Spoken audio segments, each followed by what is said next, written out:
Next is Malus law. എന്താണെന്ന് ഞാൻ പറഞ്ഞുതരാം. മാലോസ് ലോ എന്ന് പറഞ്ഞു കഴിഞ്ഞാൽ ഇതൊരു അൺപോളറൈസ്ഡ് ലൈറ്റാണ്. ഈ വരുന്ന ലൈറ്റ് എന്താണ്? ഒരു അൺപോളറൈസ്ഡ് ആണ്. അതായത് അവിടെ ഇലക്ട്രിക് ഫീൽഡ് ഡിഫറെൻറ്റ് പ്ലെയിൻസിൽ ഓസിലേറ്റ് ചെയ്യുന്നുണ്ട്. കണ്ടില്ലേ, പല പല പ്ലെയിൻസിൽ ഇതിങ്ങനെ ഓസിലേറ്റ് ചെയ്യുന്നുണ്ട്. അങ്ങനെ ഒരു അൺപോളറൈസ്ഡ് ലൈറ്റാണ് വരുന്നത്. ഞാനൊരു പോളറോയിഡ് ഇതിൻ്റെ ഫ്രണ്ടിൽ വെക്കുകയാണ്. പോളറോയിഡ് വെച്ച് കഴിഞ്ഞാൽ ഒരു പോളറോയിഡ് വെച്ചു. അപ്പോൾ ഈ അൺപോളറൈസ്ഡ് ലൈറ്റിനെ അത് പോളറൈസ്ഡ് ലൈറ്റായിട്ട് കൺവേർട്ട് ചെയ്യുന്നു. പോളറൈസർ, ഞാനതിന് P2 എന്ന് പേര് കൊടുക്കുകയാണ്.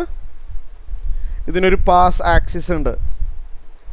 പാസ് ആക്സിസ് എന്ന് പറഞ്ഞു കഴിഞ്ഞാൽ ഇതിന് പാരലായിട്ടുള്ള ഇലക്ട്രിക് വേവ്സ്, ഇലക്ട്രിക് ഫീൽഡ് മാത്രമേ അതിനെ പെർമിറ്റ് ചെയ്യുന്നുള്ളൂ. ബാക്കിയുള്ള പ്ലെയിൻസിൽ ഓസിലേറ്റ് ചെയ്യുന്ന ഇലക്ട്രിക് ഫീൽഡ് ഇതിൽ കൂടി കടന്നു പോവില്ല. അപ്പോൾ ഈ പാസ് ആക്സിസിന് പാരലായിട്ട് ഓസിലേറ്റ് ചെയ്യുന്ന ഇലക്ട്രിക് ഫീൽഡ് മാത്രമേ ഇതിൽ കൂടി കടന്നു പോകുന്നുള്ളൂ. അപ്പോൾ ഇതൊരു സിംഗിൾ പ്ലെയിനിൽ ഓസിലേറ്റ് ചെയ്യുന്ന ഒരു ലൈറ്റ് ആയതുകൊണ്ട് it becomes A polarised light. Okay, അപ്പോൾ പോളറൈസ്ഡ് ലൈറ്റ് കിട്ടി നമുക്ക്. അപ്പോൾ ഇതിൽ നിന്ന് പുറത്തോട്ട് വരുന്ന ലൈറ്റ് പോളറൈസ്ഡ് ലൈറ്റാണ്. പാസ് ആക്സിസ് ഇങ്ങനെയാണെന്ന് വിചാരിക്കുക. അപ്പോൾ ഇതിന് പാരലായിട്ടായിരിക്കും ഓസിലേഷൻ നടക്കുന്നത്. അപ്പോൾ ഇത് പോളറൈസ്ഡ് ലൈറ്റാണ്. ഇതിൻ്റെ ഇൻറ്റൻസിറ്റി ഞാൻ I0 എന്ന് എഴുതാണ്. ഇൻറ്റൻസിറ്റി എന്ന് പറഞ്ഞാൽ it is the measure of brightness. ലൈറ്റിൻ്റെ ബ്രൈറ്റ്നസ്സിൻ്റെ ഒരു മെഷർമെൻ്റ് ആണ്. ഇൻറ്റൻസിറ്റി I0 ആണ്. ഞാൻ വേറൊരു പോളറോയിഡ് വെക്കുകയാണ്. കുറച്ച് ചെരിച്ചിട്ടാണ് വെക്കുന്നത്. P1 ആണ് അതിൻ്റെ പേര്.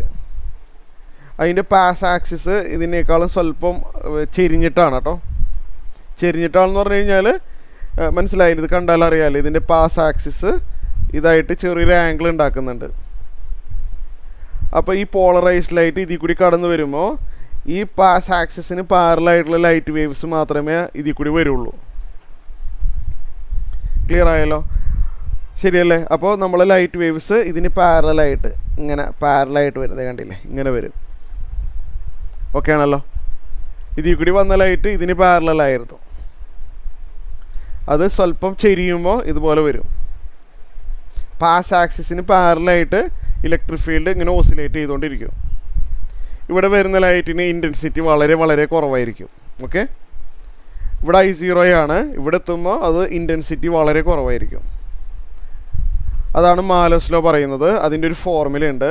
ഇപ്പോൾ ഫസ്റ്റത്തെ പോളറോയിഡ് പാസ് ആക്സിസ് ഞാൻ ഇവിടെ സെപ്പറേറ്റ് ആയിട്ട് വരച്ചു. സെക്കൻഡ് പോളറോയിഡിൻ്റെ പാസ് ആക്സിസ് അത് ഞാനിവിടെ സെപ്പറേറ്റ് ആയിട്ട് വരച്ചു. ഈ രണ്ട് പാസ് ആക്സിസിന് ഇടയ്ക്കുള്ള ആംഗിളാണ് തീറ്റ എന്ന് വിചാരിക്കും. അങ്ങനെയാണെന്നുണ്ടെങ്കിൽ ഇതിൽ നിന്ന് പുറത്തോട്ട് വരുന്ന ലൈറ്റ് ഇതും പോളറൈസ്ഡ് ആയിരിക്കും കേട്ടോ. പോളറൈസ്ഡ് ലൈറ്റ് പോളറോയിഡിൽ കൂടി പാസ് ചെയ്താൽ എഗെയിൻ പോളറൈസ്ഡ് ലൈറ്റ് തന്നെയാണ്. അപ്പോൾ ഇതിൽ കൂടി വരുന്ന ലൈറ്റിൻ്റെ ഇൻറ്റൻസിറ്റി I0 × cos² θ ആയിരിക്കും. This is Malus law. അപ്പോൾ ശ്രദ്ധിച്ചിരിക്കുക. ആദ്യം തന്നെ ഒരു പോളറൈസർ P2 ഉപയോഗിച്ചിട്ട് നമ്മൾ അൺപോളറൈസ്ഡ് ലൈറ്റിനെ പോളറൈസ്ഡ് ലൈറ്റായിട്ട് കൺവേർട്ട് ചെയ്തു. ഇൻറ്റൻസിറ്റി I0 ആണ്. ഈ പോളറൈസ്ഡ് ലൈറ്റ് വേറൊരു പോളറോയിഡിൽ കൂടി കടന്നുപോയി ഡിഫറെൻറ്റ് പാസ് ആക്സിസ് ആണ്. അങ്ങനെയാണെങ്കിൽ അതിൽ കൂടി വരുന്ന ലൈറ്റിൻ്റെ ഇൻറ്റൻസിറ്റി വളരെ കുറവായിരിക്കും. അത് കാണാനുള്ള ഫോർമുല I0 × cos² θ ആണ്.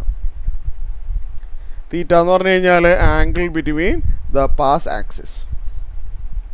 അപ്പോൾ ഒരു സ്പെഷ്യൽ കേസ് എന്താണെന്ന് വെച്ചാൽ തീറ്റ 90 ഡിഗ്രി ആണ്. തീറ്റ 90 എന്ന് പറഞ്ഞു കഴിഞ്ഞാൽ ഈ പാസ് ആക്സിസിന് പെർപെൻഡിക്കുലർ ആയിട്ടാണ് ഈ പാസ് ആക്സിസ് വരുന്നത്. അതായത് ഇങ്ങനെ വെക്കുന്നതിന് പകരം ഞാൻ ഇങ്ങനെ വെച്ചു, പോളറോയിഡ് ഇങ്ങനെ വെച്ചു. ഇങ്ങനെയാണ് പാസ് ആക്സിസ്. അങ്ങനെയാണെന്നുണ്ടെങ്കിൽ ഇതിൽ നിന്ന് ലൈറ്റ് വരില്ല, ഇൻറ്റൻസിറ്റി ഇല്ല. Intensity will be 0. കാരണം ഇവിടെ തീറ്റയ്ക്ക് 90 ഡിഗ്രി കൊടുത്തു കഴിഞ്ഞാൽ cos 90 വരും, 0. ഇതിൽ കൂടി നോക്കുമ്പോൾ ഡാർക്കായിട്ട് കാണും. നമുക്ക് ഇവിടെ നല്ല ബ്രൈറ്റ്നെസ്സിൽ ലൈറ്റ് വരുന്നുണ്ടായിരുന്നു. അത് ഇതിൽ കൂടി കടന്നു പോകുമ്പോൾ സ്വല്പം ഇൻറ്റൻസിറ്റി കുറയും. നമ്മൾ ഇതിൻ്റെ പാസ് ആക്സിസിന് പെർപെൻഡിക്കുലർ ആയിട്ട് വേറൊരു പോളറോയിഡ് ഷീറ്റ് വെച്ചിട്ട് നോക്കിയാൽ ഇവിടെ ഡാർക്കായിട്ടേ കാണാൻ പറ്റുള്ളൂ. കാരണം intensity will be I0 × cos² 90. Okay, അപ്പോൾ ഡാർക്കായിട്ട് വരും. അപ്പോൾ ഒരു സ്പെഷ്യൽ കേസായിട്ട് ഞാൻ പറഞ്ഞെന്നുള്ളൂ.